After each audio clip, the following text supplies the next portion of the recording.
Hola, buenas noches, bienvenidos y bienvenidas a este evento de Geoanálisis para la Gestión Pública, Evidencia Territorial para Mejorar Decisiones, que estamos organizando desde el GovLab y el Centro de Inteligencia Territorial de la Escuela de Gobierno, bueno, el Centro de Inteligencia Territorial está afiliado a varias escuelas, ¿no es cierto?, a la de Gobierno, a la de Diseño, a la de Ingeniería.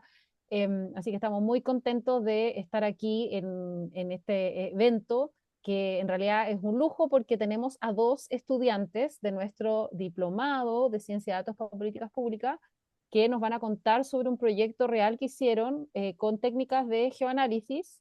Em, Tenemos a María Gabriela Feitosa dos Santos y a Alexis Gamboa, que ambos van a contar sobre este proyecto del tema de la pobreza energética, los indicadores de pobreza energética, que es un tema que el proyecto es de Brasil, pero que es un tema que resuena y es muy importante también en Chile, así que ahí yo creo que Alexis podrá contextualizar respecto de eso.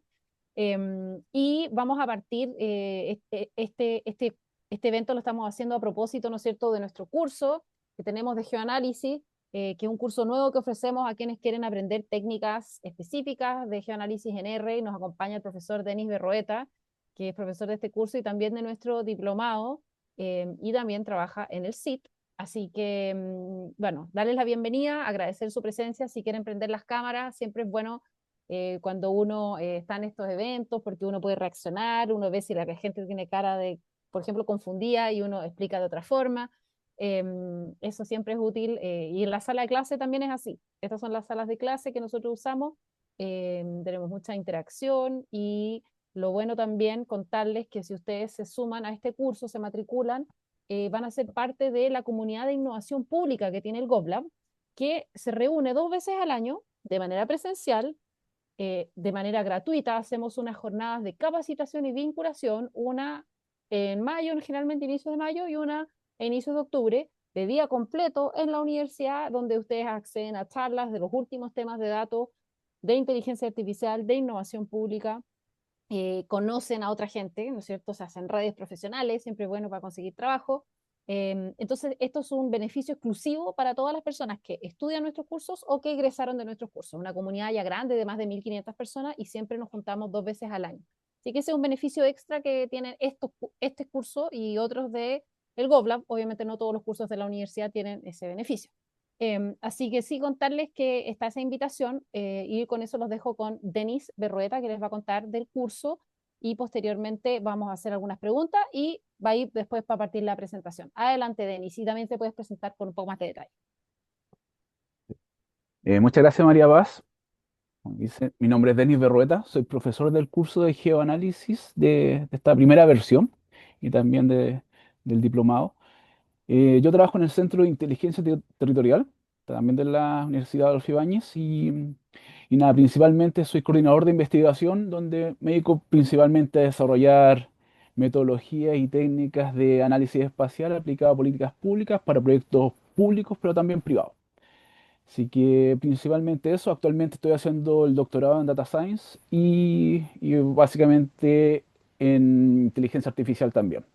Así que trato de meter todo lo que sea inteligencia artificial, acercarlo al territorio a través de metodologías innovadoras. Esos son como mis intereses. Actualmente trabajo con imágenes satelitales en mi tesis para hacer análisis de cambio en diferentes coberturas de suelo. Esas son mis temáticas e intereses. Ahora yo les voy a presentar el curso, así que voy a compartir pantalla. Como siempre voy a ir pasando algunas slides, pero siempre está abierta la posibilidad que me pueden ir preguntando mientras muestro algo. No hay ningún problema. Para mí eso me ayuda bastante. Entonces les quería contar un poco de este curso que se llama Geoanálisis para la Gestión Pública, principalmente buscando evidencia territorial para mejorar las decisiones.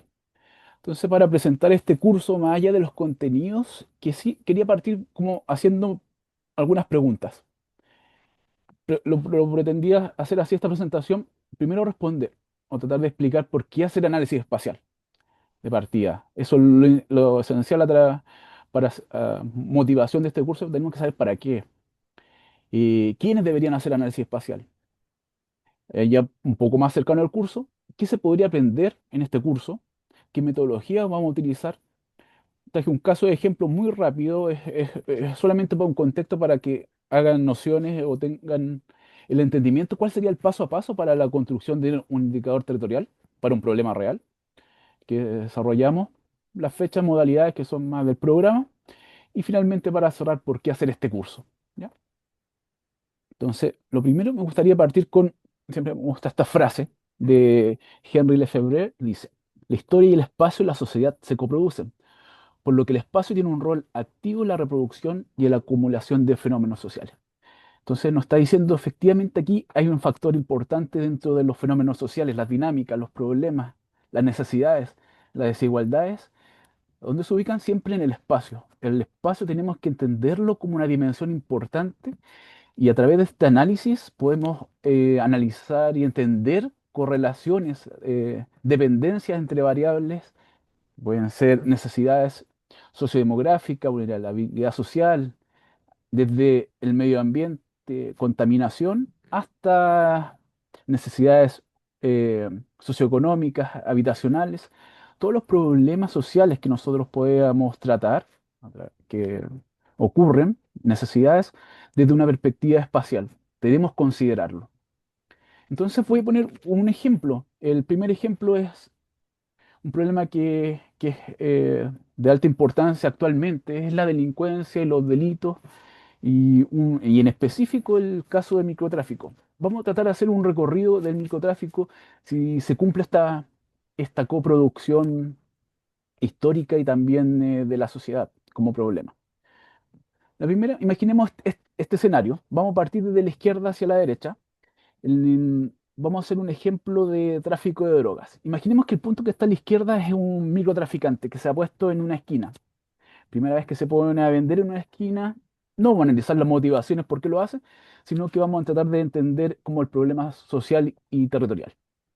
Entonces tenemos este dealer que se pone en una esquina, imaginemos cualquier esquina de algún barrio y se comienza a vender y vender diferentes tipos de drogas. ¿Qué es lo que pasa? Espacialmente, si analizamos, ese círculo rojo corresponde a su área de influencia. Es territorio, su espacio. Él toma esa esquina y justamente toma como cuatro calles. Ese es su rango de acción, su territorio de beneficio. Ahí trabaja. Entonces, obviamente, va pasando el tiempo, esa línea azul representa el tiempo, va teniendo utilidades. ¿Qué es lo que hace? Normalmente invierte en armas, ¿ya? Va aumentando su nivel de protección a través de la adquisición de armas.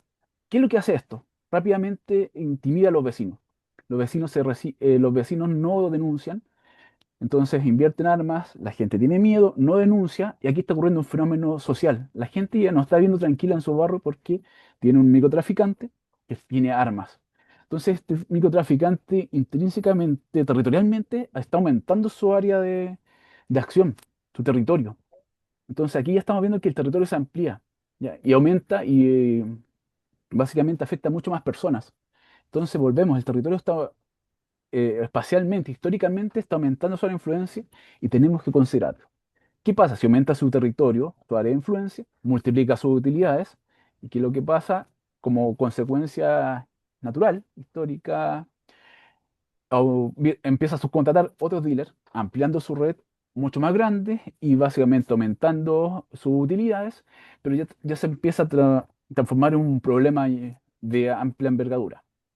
¿Qué ocurre normalmente? Estos territorios, limitados con esta línea roja, empiezan a cruzarse con otros traficantes y empiezan la típica batalla por territorio.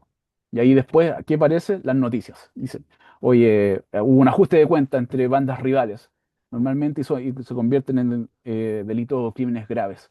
Pero ahí el problema está declarado. Ya cuando lo vemos en las noticias, ese problema ya está aclarado, está básicamente consolidado en el territorio de estas luchas territoriales.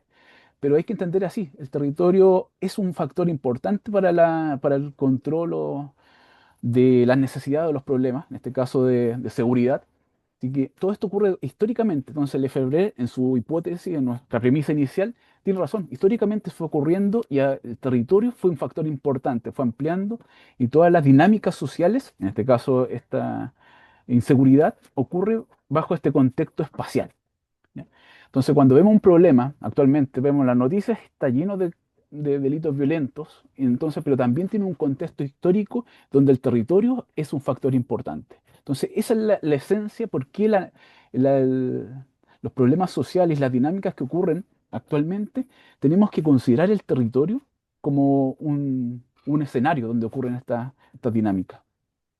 Y si lo analizamos y lo entendemos desde técnicas estadísticas, nosotros podemos obtener eh, información relevante, conocimiento y evidencia para tomar decisiones públicas en este caso que queremos hacer. Entonces es importante el territorio para las decisiones públicas.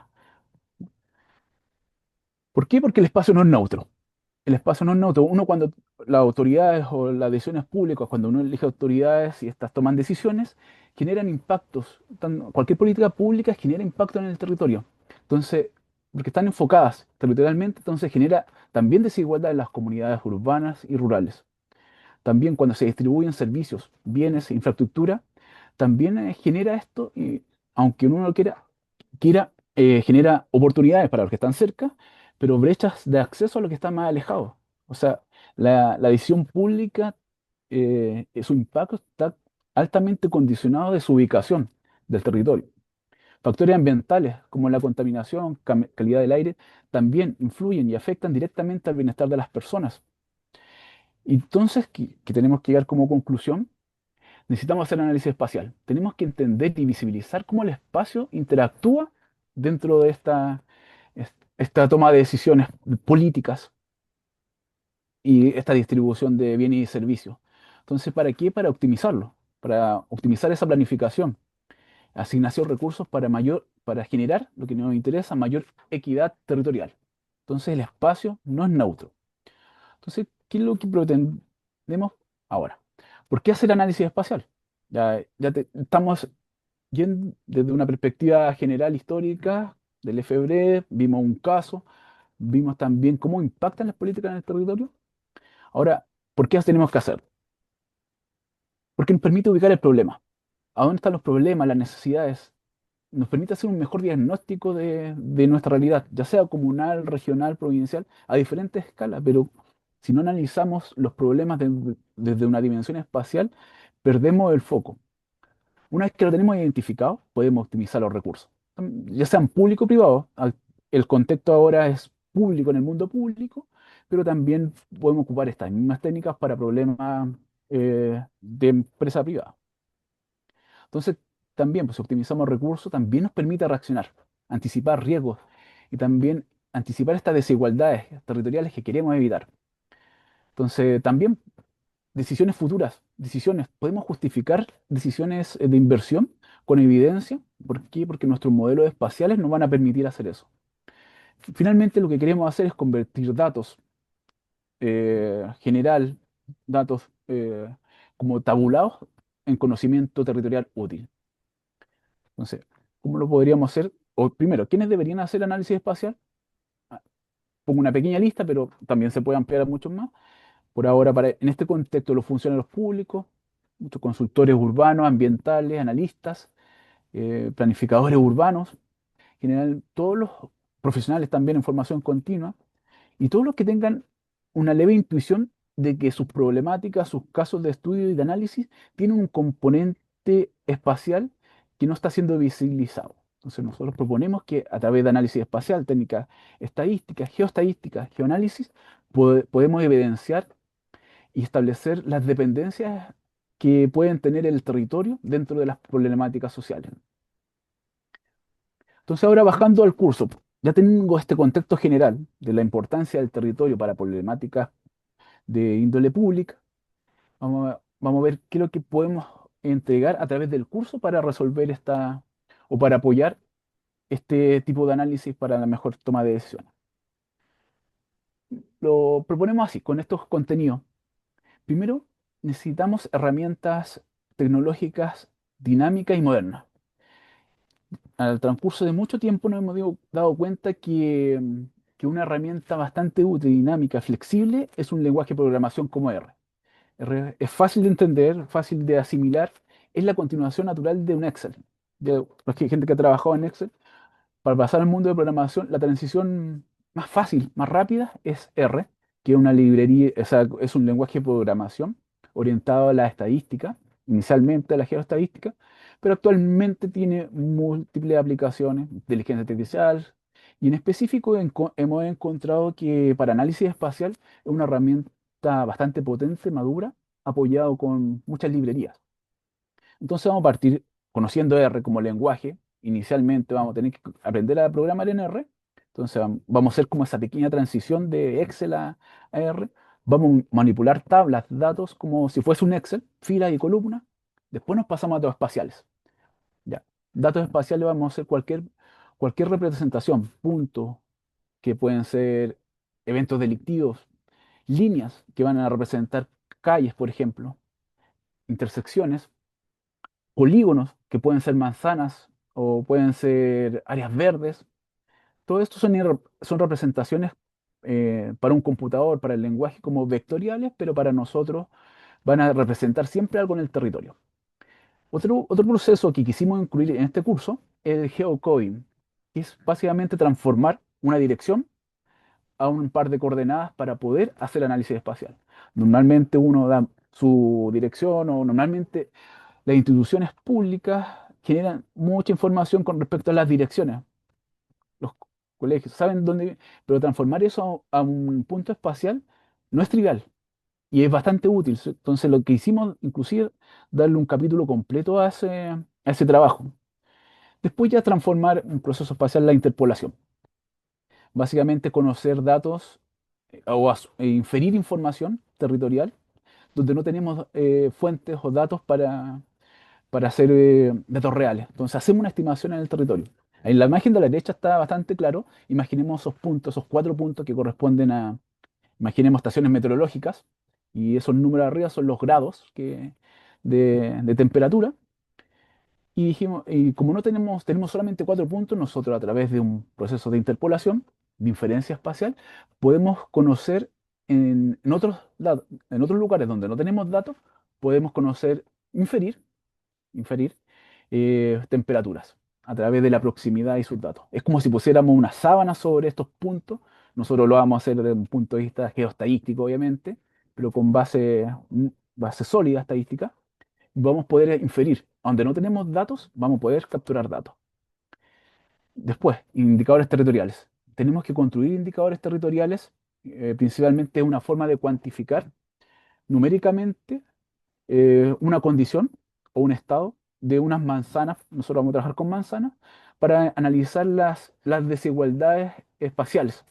En algunos lugares van a ser altos, otros bajos. Entendamos que el territorio, en nuestras comunas, van a haber desigualdades. Por ejemplo, desempleo, vulnerabilidad social, delincuencia. En algunos lugares va a estar concentrado. Entonces tenemos que cuantificar y medir numéricamente esas diferencias. ¿Qué nos permite esto? Comparar entre diferentes manzanas. ¿Por qué aquí está ocurriendo? ¿Por qué hay mucho delito acá? Y también compararse en el tiempo. En la misma manzana, a través de una política de inversión, una política pública, realmente se cambió en versión 2017 del censo a la versión 2025. Cambióse dentro de este tiempo. A través de indicadores podemos analizar estas brechas. Otra cosa que queremos agregar en este curso, como también de la técnica avanzada, la visualización. Nosotros vamos a trabajar con gráficos y mapas. Entonces tenemos que ser capaces de comunicar de manera efectiva a través de estos tipos de instrumentos. Los mapas son muy buenos para comunicar, para identificar, son muy intuitivos. Entonces tenemos que nosotros aprovechar de esta técnica y del lenguaje de R para hacer mapas intuitivos.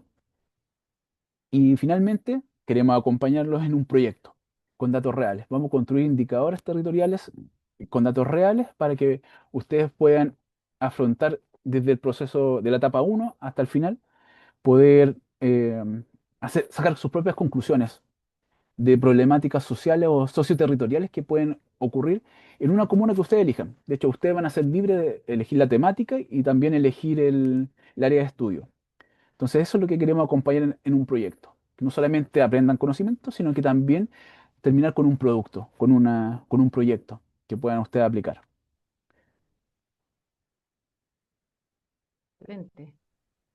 Ya, se me pegó la presentación. ¿Se te pegó? Sí. Sí, voy a reiniciar.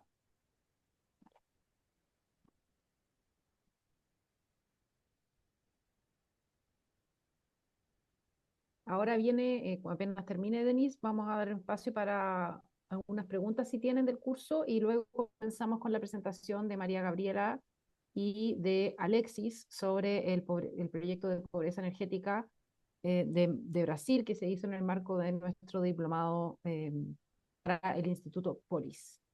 Dejo compartir un segundo. ¿Se escucha bajito a mí o escuchan bajito a Denise? A mí parece, ¿no? En general. Ah, Ahora sí, ¿Viste? Sí, ahora sí. ¿Está bien? se Ya, escucha perfecto. bien, sí, a los Ya, dos. sí. Ya. Entonces, estábamos en que en los contenidos del curso, rápidamente, ya los vimos de manera general y la metodología. Generalmente nosotros trabajamos de forma teórica y práctica. Teórica primero enseñamos metodológicamente qué es lo que vamos a hacer y después en el segundo módulo hacemos trabajo práctico con RStudio en este caso. Normalmente trabajamos con ejercicios prácticos, trabajo en grupo, vamos a utilizar herramientas modernas y también queremos aportar o ayudar a hacer herramientas de comunicación efectiva en formatos modernos. Vamos a incorporar Markdown como para poder compilar en PDF o también en páginas web. Entonces eso nos da cierto dinamismo. Un caso de ejemplo rápido, nosotros en el Centro de Inteligencia Territorial, en el año 2017, nos hicimos un plan de seguridad comunal. Entonces aquí teníamos tres objetivos, vamos a mostrar uno de ellos principalmente. Teníamos identificar zonas de riesgo de delitos, focalizar planes de prevención, eso quería la municipalidad, evaluar realmente la efectividad de iniciativas de control, cámara, luminaria, casetas. Esos son proyectos, esa hay inversión ahí detrás. ¿Están bien ubicados? ¿Son efectivos? Esas eran las preguntas que querían resolver. Medir las relaciones de los delitos con variables sociodemográficas, muy importante. ¿Está relacionado los delitos con la cesantía? O con nivel de asesinamiento o con ingresos. Esas son relaciones que querían determinar en este estudio. Acá hay un ejemplo, teníamos los datos, los delitos. Voy a mostrar una solamente de esas líneas. Teníamos los delitos y son puntos en el espacio. Creo que hicimos a través de aquí un ejemplo de una técnica estadística, el que en el Density Estimation, que lo que hacemos, tomamos los puntos y lo transformamos en un mapa de densidad. Obviamente nosotros esto lo vamos a ver en el curso, pero no vamos a trabajar con esta, o sea, no vamos a meter tanto en la matemática profunda, sino que nos vamos a ir al caso aplicado. Vamos a utilizar R, nos va a facilitar este trabajo, y nos vamos a ir al caso aplicado. Sí tenemos que entender qué es lo que hace por detrás, cómo se interpreta, pero lo vamos a ir bastante aplicado en nuestro trabajo. Entonces, ¿qué es lo que se hace? Básicamente están los puntos, se transforman en un mapa de densidad y después se construyen indicadores territoriales. ¿Qué nos permite esto? Si se fijan visualmente, ya tenemos focos. Focos, hay concentraciones de estos delitos violentos. Entonces después tenemos que cruzarlos con otras variables sociodemográficas. Acá hay concentraciones en este espacio, porque acá están las estaciones del metro. Influye entonces la afluencia de personas, la concentración por probabilidad. Entonces, con estos mapas, y si hacemos un análisis de contexto en estos lugares, vamos a poder entender las relaciones, la dependencia espacial que hablábamos al principio. Bueno, la fecha y la modalidad están en el folleto, aquí las destaco. Destaco principalmente una cosa, vamos a tener siempre un libro digital complementario, siempre vamos a tener un libro que vamos a poder nosotros, digital, una página web, y archivos descargables. Siempre vamos a tener los dos formatos, las clases van a ser por Zoom. Este es un ejemplo del libro. El libro tiene un índice, tiene como su temario, podemos ver código y también los resultados de ese código dentro del mismo libro. Entonces ustedes pueden ver directamente, pueden copiar y pegar y realmente si quieren modificar cualquier cosa también lo pueden hacer. ¿Por qué hacer este curso? Finalmente es una de las razones importantes porque el Centro de Inteligencia Territorial, como la Escuela de Gobierno, tienen amplia experiencia en análisis de política de inversión, muchos proyectos asociados a esto. Sí, sobre todo en análisis territorial, espacial. Eh, También, importante, este curso es bastante moderno, está utilizando paquetes modernos, visualizaciones, tecnológicas también avanzadas. Entonces es una buena oportunidad para ampliar también su background de conocimientos tecnológicos. Y también siempre tenemos el apoyo directo, constante en el transcurso de todo este programa. Bueno, ahí le dejo mis datos. Pueden preguntar, ahí está mi correo, eso lo voy a compartir después. Cualquier consulta sobre el curso son bienvenidas. Esperamos contar con ustedes. Esta es la primera versión del curso que hacemos. Ya tenemos varios matriculados, así que estamos bien contentos. Igual no va a ser un curso grande, ¿no? En el sentido de que es formato taller, ¿no es cierto? Todo es súper práctico. Y, y aprovechen también que estamos con un 30% de descuento. Por ahí preguntaban sobre las clases, serán grabadas. La política nuestra es, deciré, es que se graban las clases como un apoyo y tranquilidad mental si se corta el internet, pero la grabación no reemplaza la asistencia. De hecho, hay que asistir un 75% para aprobar. Y están disponibles por un tiempo determinado que entiendo que son 60 días y después se desaparecen porque en el fondo la política de la universidad es que son cursos en vivo, no es un conocimiento grabado. Entonces es como un apoyo por si te faltó algo, pero no es que la vas a tener para siempre, porque es un curso en vivo. ¿Ya? Entonces en eso se mantiene como el concepto del curso presencial sincrónico. ¿Ya? Pero sí, para tranquilidad mental, sí, siempre ayuda. Eh, si alguien más tiene alguna duda y si no, ya comenzamos. Eh, Voy a aprovechar de presentar a Gabriela y a, y Alexis. Gabriela es arquitecta y urbanista brasileña y van a ver, nos va a hablar en un portuñol lo más españolado posible. Eh, y es coordinadora de proyectos y alianzas en More in Common Brasil. Fue, hizo el diplomado de Ciencia de Datos para Políticas Públicas en la UAI y fue fellow del programa Clean Energy Incubator del International Research and Exchange Board. Así que está full metida en temas de energía, o sea, de energía. eh, y bueno, lo interesante que es arquitecta y urbanista. Y Alexis es geógrafo, tiene también un diplomado de Ciencias de Datos para Políticas Públicas en la UAI, más de 8 años de experiencia como analista geoespacial, fue coordinador de investigación en el CIT, en diversos proyectos, y ahora está en el INE. Así que muy bien, funcionario público, se convirtió muy bien en funcionario público y trabajando en la construcción de un mapa de cobertura y uso de suelo, con énfasis en las coberturas de uso agrícola del territorio, usando técnicas de Machine Learning y cubos de datos satelitales. Así que eso, ambos van a contarnos de su proyecto que lo trabajaron juntos en el último módulo del diplomado que es aplicado. Así que adelante, Gabriela. Bueno, como María Paz ha dicho, hicimos ese proyecto en el marco del diplomado. Mi, Alexis, Javiera y María José, en un año pasado.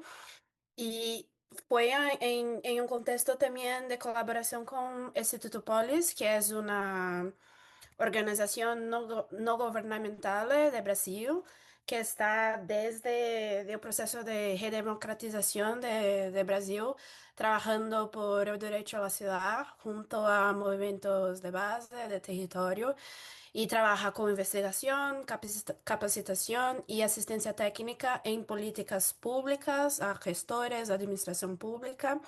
Y desde 2022 ha empezado a trabajar con justicia energética, que es en un marco que esa colaboración ha ocurrido.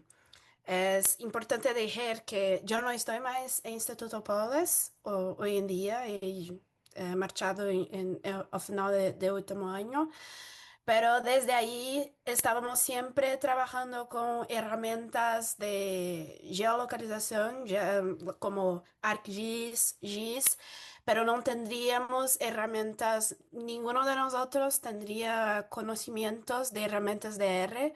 Entonces, creo que es importante compartir que fue desde ahí que yo he buscado el diplomado también, porque estaba ahí metida en hacer análisis de políticas públicas desde el territorio, como mapeo, y geoanálisis, pero no desde R, pero otras herramientas de geolocalización, pero siempre sentíamos que eso era una parte que nos faltaba para avanzar en las análisis que estábamos haciendo.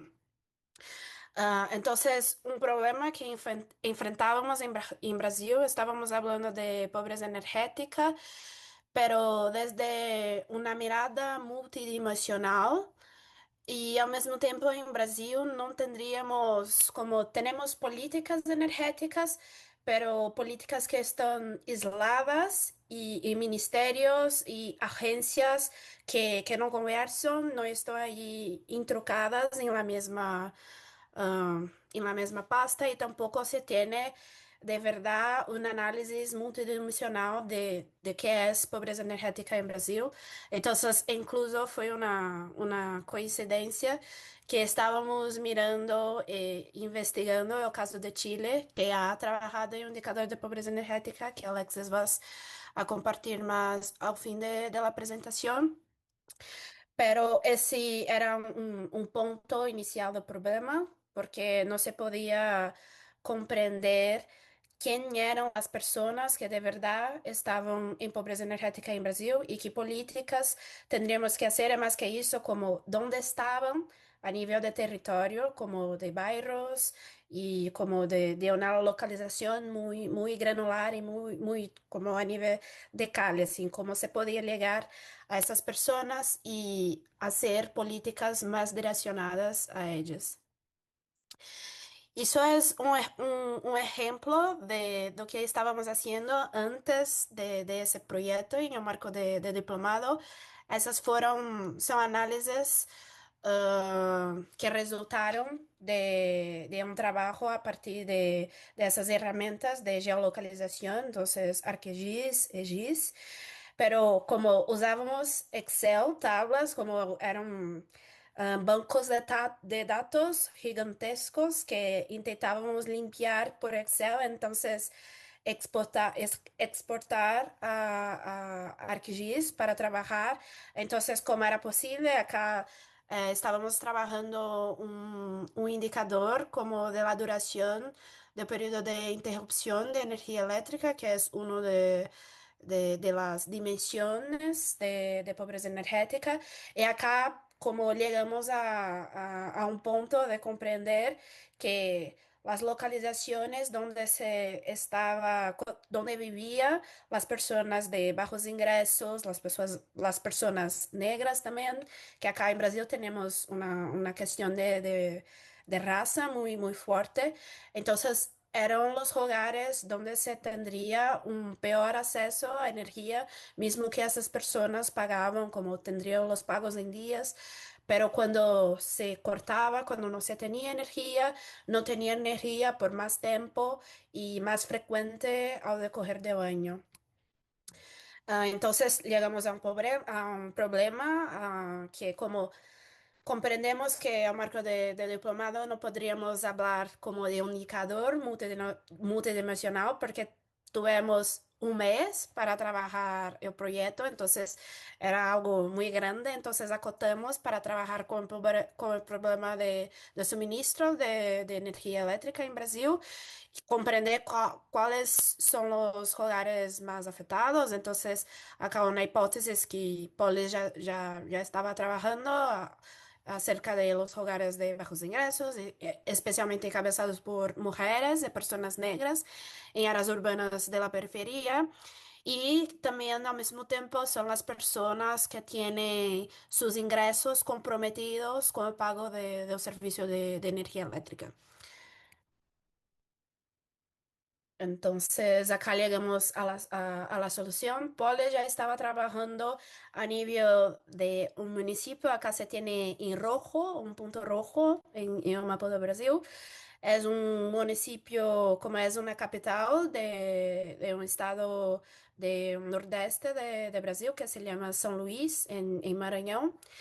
Y cogemos ese municipio para trabajar un proyecto piloto y a partir de eso desarrollar un proyecto de eje con indicadores territoriales para el análisis de la calidad del suministro de energía eléctrica.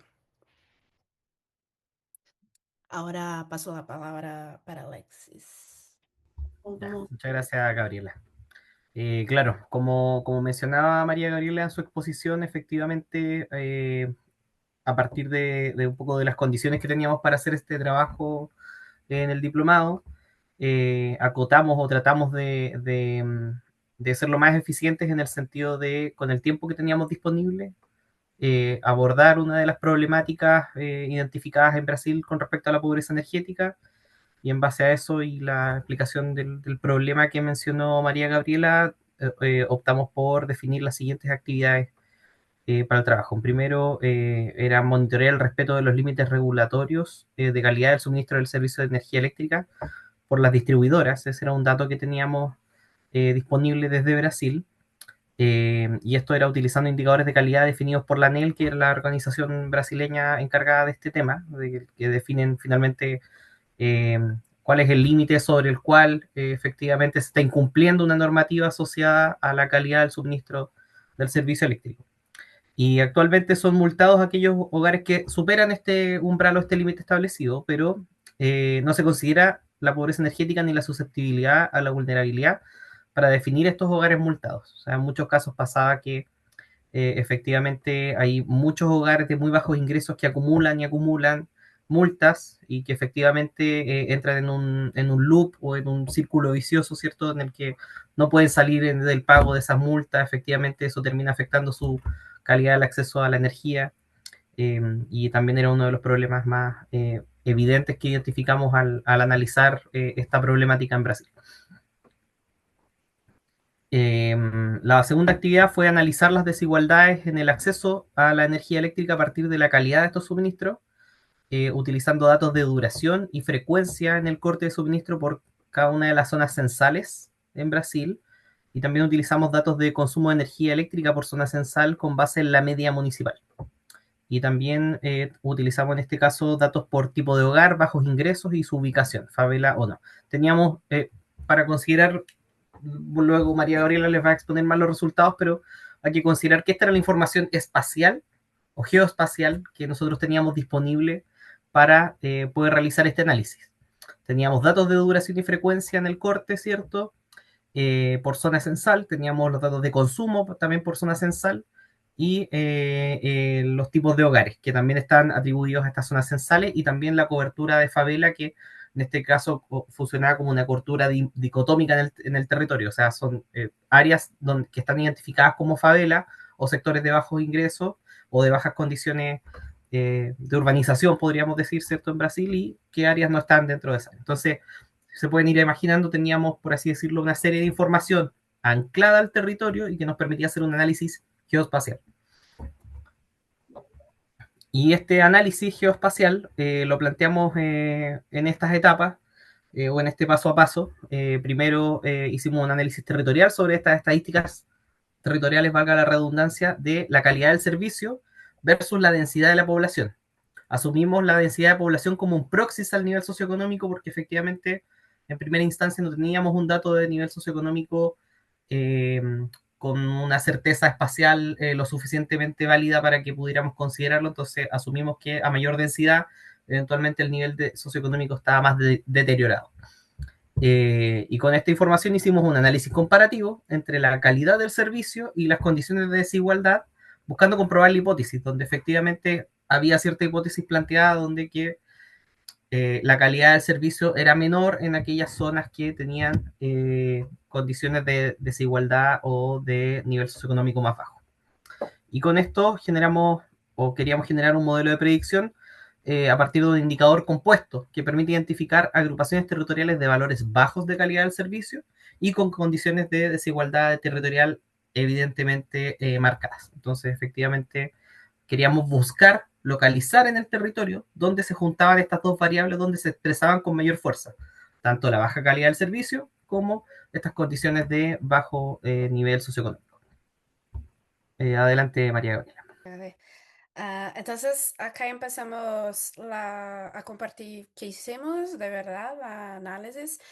Es importante compartir que todos los datos, como Brasil cuenta con una ley, que es la ley de acceso a información, entonces todos los datos estaban disponibles, son disponibles para que se haga el download desde de internet, pero acá es el límite de municipio que estábamos trabajando, porque como en verdad no solamente era un municipio, pero también la región metropolitana de esa parte del país, o que se tiene en rojo son las favelas que Alexis estaba comentando, pero un problema que tendríamos es que sí, esos datos están disponibles, pero no a nivel de hogar.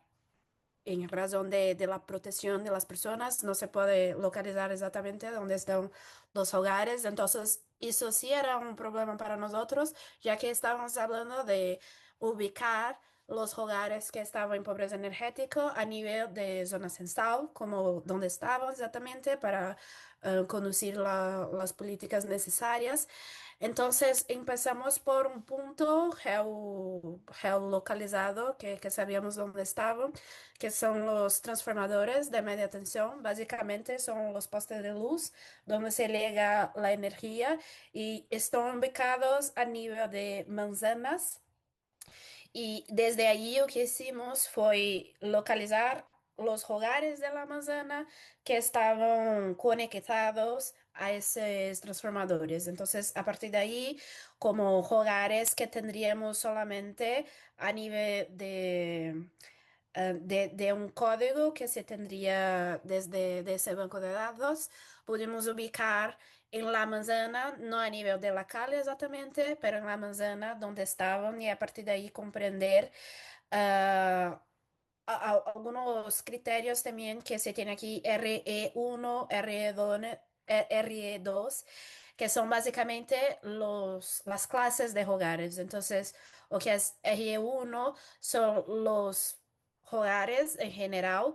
Y todos los que se tienen después son los hogares de bajos ingresos y algunas categorías. Los RE2 solo eran los hogares de bajos ingresos, o sea, personas que ya están bajo políticas públicas para hogares de este tipo y familia que necesitan de alguna especie de asistencia desde el Estado. RE3 eran los hogares indígenas, las poblaciones tradicionales, lo mismo que los hogares quilombolas, un otro tipo de población que tenemos en Brasil, que no son indígenas, pero al mismo tiempo es una otra comunidad tradicional que se tiene desde las poblaciones que fueron esclavizadas en Brasil. Y después otros tipos como EG6 son departamentos, de EG5 unos que ya reciben un tipo de beneficio desde el Estado.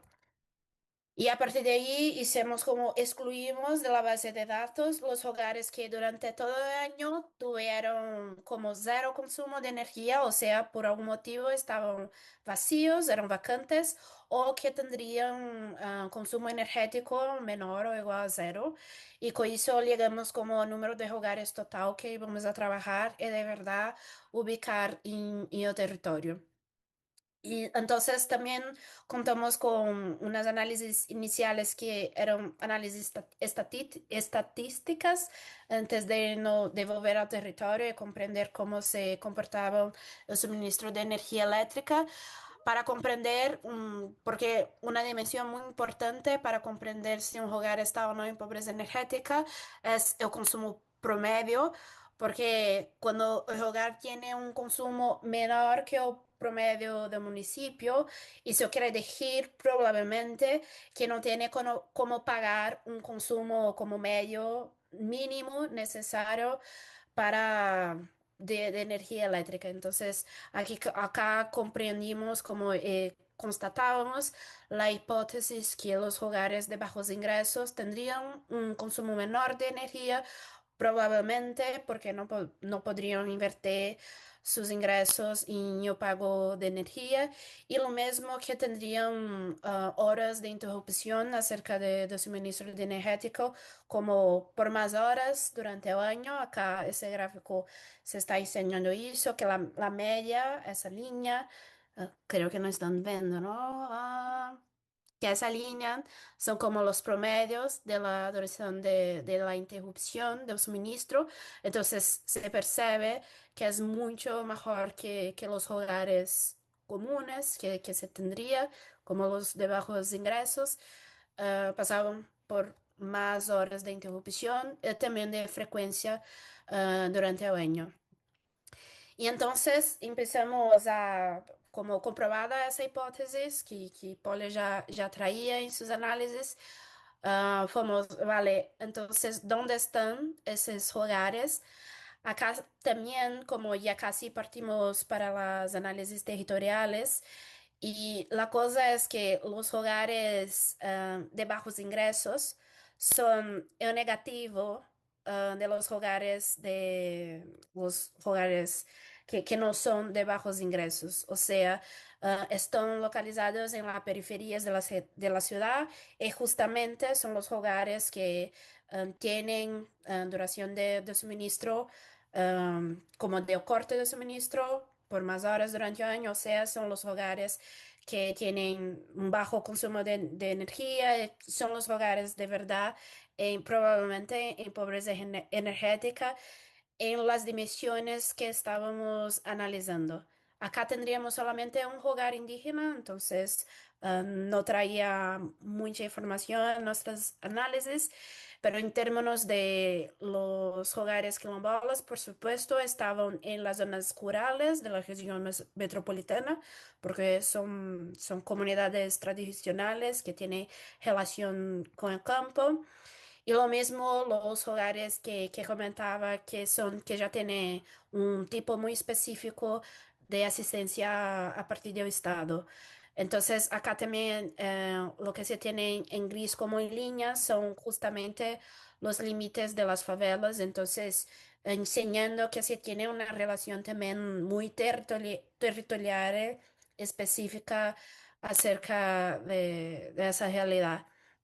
Y acá entonces hicimos la geoanálisis de qué era el consumo promedio total de cada una de las zonas censal donde estaban los hogares, justamente enseñando que el mayor consumo estaba en las zonas centrales de la región metropolitana, donde se estaban ubicados los hogares RE1, que no son los hogares de bajos ingresos.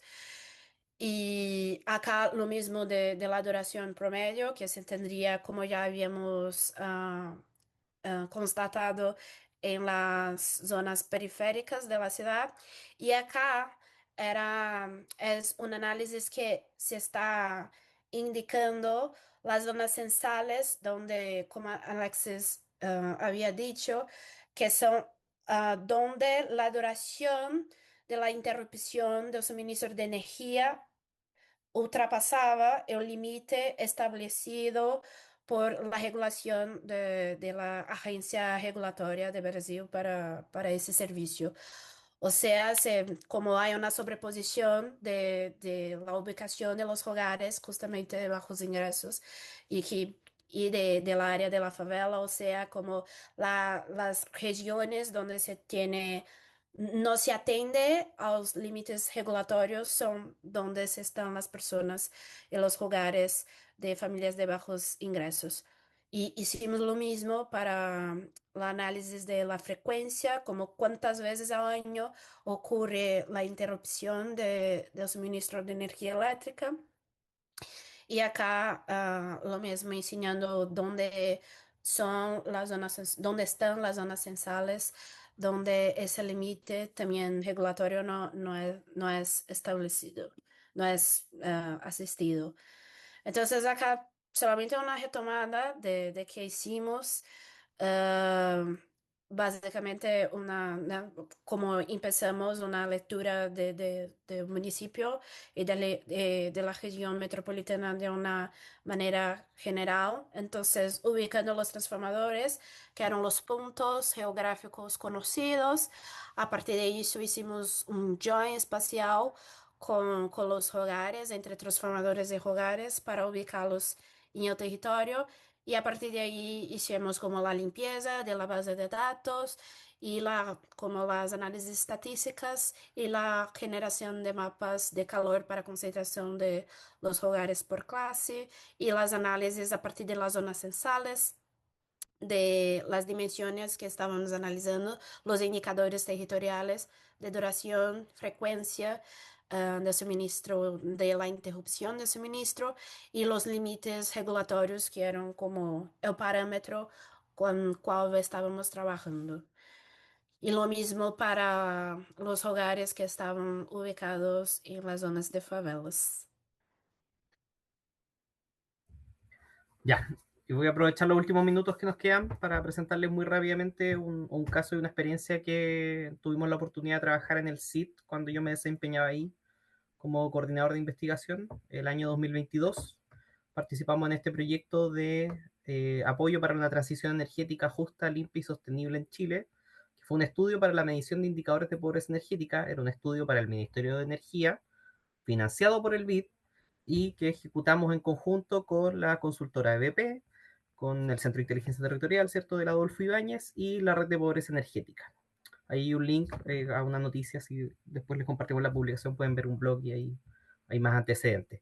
Lo que se buscaba en esta consultoría y en este trabajo principalmente era generar y medir indicadores de pobreza energética en el sector residencial, con la escala lo más detallada posible en base a información ya disponible en otros estudios y bases de datos, con las que actualmente contaba en ese momento el Ministerio de Energía, o que pudiera gestionar de manera efectiva para su utilización. Entonces, lo que se buscaba era construir indicadores y revisar experiencias internacionales, elaborar modelos de estimación de consumo y demanda energética residencial, comparar los resultados obtenidos con valores macroeconómicos y construir una plataforma de visualización de indicadores. Lamentablemente esa plataforma actualmente ya no está en línea.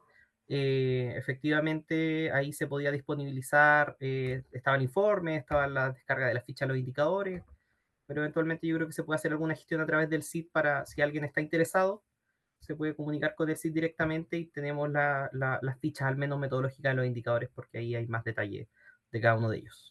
Adelante, gracias María Gabriela. Esta consultoría, bueno, como les comentaba, fue ejecutada entre el EBP, el CIT y RedP, de Red de Pobreza Energética, y nosotros principalmente en el CIT ejecutamos las actividades relacionadas con el cálculo de estos indicadores de pobreza energética, ya que RedP hizo el trabajo de esta recopilación de la actividad, recopilar y analizar toda la información disponible. Luego nosotros hicimos el análisis de consistencia, actividad B, analizar la completitud de información disponible, aplicar metodología, actividad D, actividad E, y la plataforma también fue externalizada, pero efectivamente participamos las tres consultorías, las tres consultoras en este caso para la ejecución de este proyecto. Esta fue la lista final de indicadores que se realizaron, estaban divididos en estas dimensiones de pobreza energética: acceso físico, calidad, habitabilidad y asequibilidad. Y en particular, yo me quiero centrar un poco, comentarles un poco más el caso de trabajo que tuvimos que hacer para generar los indicadores que están abajo, que es el modelo de estimación de consumo energético eléctrico real y, por otra parte, el modelo de estimación de demanda energética térmica teórica. Adelante, María Gabriela. Bueno, como les comentaba, se hicieron estas fichas descriptivas. Yo creo que si se contactan internamente con el SIT, hay algunas aquí asistentes del SIT pueden quizás compartir su correo ahí para que les podamos hacer llegar estos documentos para que puedan interiorizarse un poco más del proyecto.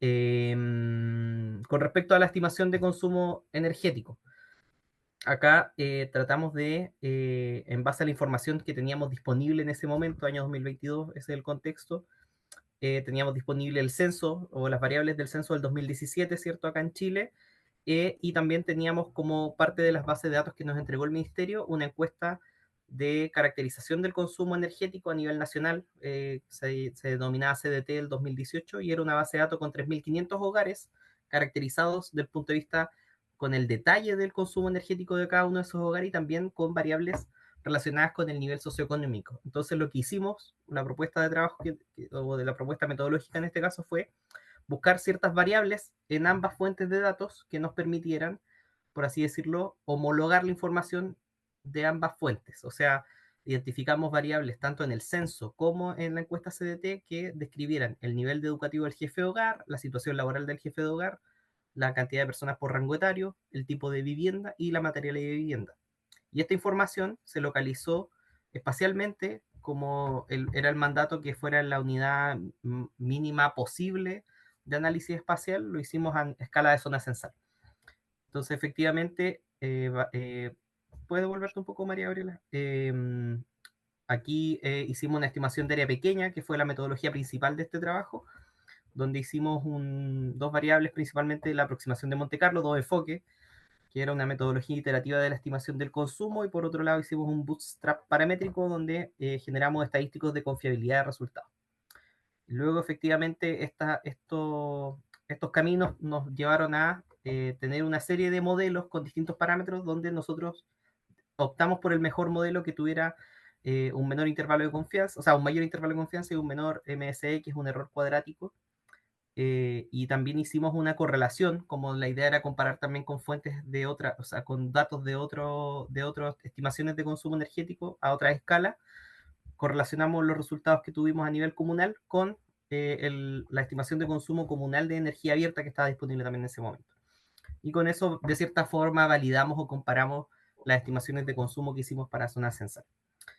Con respecto a los resultados que obtuvimos, principalmente nos centramos en los resultados de las 3 macrozonas principales de Chile, o sea, perdón, las 3 grandes áreas metropolitanas de Chile, que son Gran Santiago, Gran Valparaíso y Gran Concepción. Si puedes pasar adelante, María Gabriela, ahí están los resultados. Estos son pantallazos de la plataforma, que lamentablemente ya no está disponible, pero ahí ustedes podían visualizar los resultados de estas estimaciones, que en este caso están expresados por gigawatt hora por año de consumo energético térmico residencial. Esa fue la variable que logramos construir para este caso, y así también están los resultados para Gran Valparaíso y Gran Concepción, que son si sigues avanzando en la lámina, María Gabriela, van a aparecer los otros mapas. Ahí está Gran Valparaíso y Gran Concepción. Efectivamente, las mayores certezas los tuvimos siempre en Gran Santiago, porque la base de datos de la encuesta de la CDT tenía mucho mayor cantidad de resultados o de datos en esta macrozona, o en esta área metropolitana, perdón, versus las otras donde efectivamente no pudimos tener tanta certeza espacial del resultado. Pero eso fue un esfuerzo grande que logramos llevar finalmente a un mapa como un resultado. Y por otra parte, ya muy cortito para cerrar, también calculamos o hicimos un modelo de estimación de demanda energética. Y aquí también hicimos un proceso secuencial de 5 fases, y lo que logramos fue estimar la demanda de energía para calefacción y refrigeración de las viviendas en Chile. Entonces aquí hicimos primero una estimación de cálculo de densidad de edificaciones del servicio postisterno según materialidad y año de construcción. Luego hicimos una asignación proporcional a la cantidad de viviendas por comuna, y a una asignación de viviendas proporcional según el tipo de edificación, si era casa o departamento. En la fase 4 hicimos una estimación de la demanda energética, y la fase 5 fue los resultados de la estimación de demanda energética. Entonces aquí lo que hicimos fue, a partir de unos análisis de densidad de kernel, de la variable a partir de la información disponible del servicio de puestos internos, esta información la llevamos a las zonas censales, como se ve en ese mapa secuencial de la área urbana de Antofagasta, donde efectivamente a través de la densidad que nos entregaban estos puntos del servicio postinternos que teníamos disponible con esta información, fuimos atributando esa información como concentración a las zonas censales, y ahí pudimos levantar distinta información, como la materialidad predominante de las viviendas, el año de construcción, que estaba separado en 3 niveles, si el tipo de vivienda era casa o departamento, y las zonas térmicas disponibles al año 2019, que eran base del MIMBU y un estudio del MIMBU y de la Pontificia Universidad Católica de Valparaíso. Y como punto de comparación teníamos estas tablas, que eran las tablas de demanda de calefacción y refrigeración, donde efectivamente a partir de, como se ve en el diagrama ahí, en las zonas censales, nosotros atributamos si la materialidad de construcción era liviana, intermedia o pesada, y según la antigüedad, que es A1, A2, A3, y si era caso de departamento, fuimos haciendo el cruce con estas tablas de demanda que efectivamente nos indicaban, por ejemplo, para una vivienda que era casa, antigüedad en el periodo A1 y de materialidad liviana, debería tener este consumo en esta zona térmica de Chile. Había una fuente también del Ministerio de Energía que nos permitía categorizar todo el territorio continental chileno en distintas zonas térmicas. Entonces se había estimado con estas tablas esa información, y lo que hacíamos a partir de la caracterización con la información del servicio de puestos internos espacializada en las zonas censales, atributarles una tabla de demanda, los valores de demanda de calefacción o de refrigeración desde estas tablas, dependiendo de las condiciones que cumplía cada una, o que mayoritariamente tenía cada una de estas zonas censales. Y con esto, eh, efectivamente logramos tener este tipo de resultados muy similares a lo que veíamos en el consumo.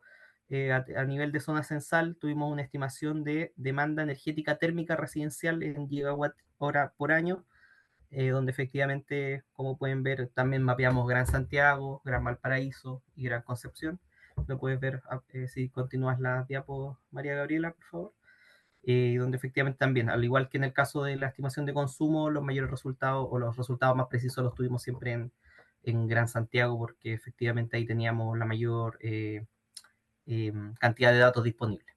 Y lo que hicimos después en términos generales, ya para cerrar la presentación, es que hicimos una comparación entre el consumo eléctrico residencial que hicimos en nuestro caso con esta estimación, residencial total, consumo eléctrico residencial promedio por vivienda y la demanda energética promedio por vivienda, y lo comparamos sumando solamente las 3 áreas metropolitanas con un informe disponible también en el Ministerio de Energía, que era el informe final de usos de la energía de los hogares, donde, por ejemplo, ellos estimaron el consumo energético total a nivel nacional para el año 2018 en 50.763 gigawatts, considerando todos los energéticos, y proporcionalmente el 25,7 correspondía a electricidad, y que nosotros estábamos estimando un consumo eléctrico.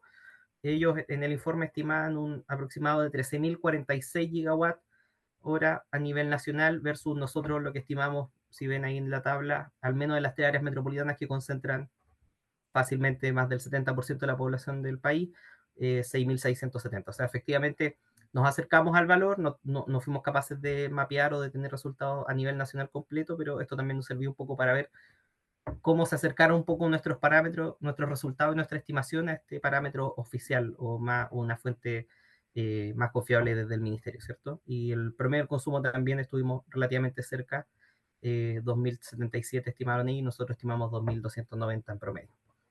Y con respecto a la demanda, hicimos el mismo ejercicio con la demanda energética residencial total. Nosotros estimamos 63.753,5 gigawatt hora por año para las 3 áreas metropolitanas. Y en el caso de este estudio, ellos estimaron 50.000 en total. Pero, ¿puedes sacar un poquito el texto? Gracias. Pero el 53% de ese correspondía a calefacción y climatización, que fue lo que nosotros estimamos. Entonces ahí nos acercamos aproximadamente un poco a esos valores, y lo mismo con la demanda promedio. Pero efectivamente en el caso de la demanda fue mucho más difícil la estimación, tuvimos que hacer muchas más generalizaciones de la información, pero efectivamente el foco del trabajo estaba siempre en lograr resultados a la menor escala posible, en este caso la zona censal. Eso, ese fue un poco el caso de ejemplo en Chile, y esto también un poco sirvió de base también, este trabajo, para lo que les presentamos con María Gabriela al inicio sobre la pobreza energética en Brasil. Y eso. Muchas gracias por su atención. Excelente, muchas gracias, tanto Gabriela como Alexis. Hay una pregunta ahí en el chat, la voy a leer. Acerca de los box plots, ¿no? Sí, de los box plots, sí. Si ya la viste, entonces si la puedes ahí contestar. Eso le agradezco por preguntar eso, porque es una temática que tenemos que investigar, pero una hipótesis que tenemos es que en Brasil existe una cosa que son ligaciones irregulares de energía, y suponíamos que esos puntos muy fuera de bigode es en razón de como una curva muy afuera de consumo de energía, que probablemente tiene relación con un hogar que no está directamente ligado a un transformador, como tiene está cogiendo energía de un otro hogar que sí tiene una ligación regular, y como es una hipótesis, pero tampoco sabemos por qué en el consumo específicamente se tiene esos puntos tan fuera de los bigodes y del promedio de consumo. Gracias por su interés en este tema. Ustedes saben que el GobLab les gusta como ofrecer cursos especializados, ¿no es cierto?, en temas de datos. Entonces, en este caso sabemos que la herramienta de geoanálisis es muy importante y muy útil, Entonces, por eso es que estamos ofreciendo este curso. Otros cursos que tenemos, ¿no es cierto? Gobernanza de datos en el Estado, ley de protección de datos personales en el sector público, formulación de proyectos IA y ciencia de datos, ley de transformación digital, o sea, cosas más bien de nicho, pero así que estamos contentos del interés que surge con este tema. Así que eso. Y por ahí, muchas gracias. Están diciendo interesantes presentaciones, excelente trabajo, felicitaciones. Bueno, muchas gracias. Parece que no hay más preguntas. Y solamente agradecerle a todos ustedes por estar aquí un día después del trabajo, eh, capacitándose. Recuerden que si se suman al curso, forman parte ya de la comunidad de innovación pública del GovLab y los vamos a invitar 2 veces al año a nuestras jornadas presenciales. Lucrecia las conoce bien porque siempre va. Eh, Así que es una oportunidad extra, ¿no es cierto? Un beneficio adicional de ser parte de esta comunidad que necesitamos que mucha gente para que el Estado pueda ser un mejor Estado, ¿no es cierto? Así que eso es un beneficio adicional y bueno, y si no, que les vaya muy bien, nos vemos en los próximos eventos del GovLab, siempre estamos haciendo cosas gratis, así que síganos en redes sociales, en LinkedIn, Twitter, eso, y al CIT también, que también tiene una nutrida agenda con el sector público, el centro hermano nuestro de la Escuela de Gobierno, así que eso, muchas gracias Denis, Alexis y Gabriela. Estén muy bien.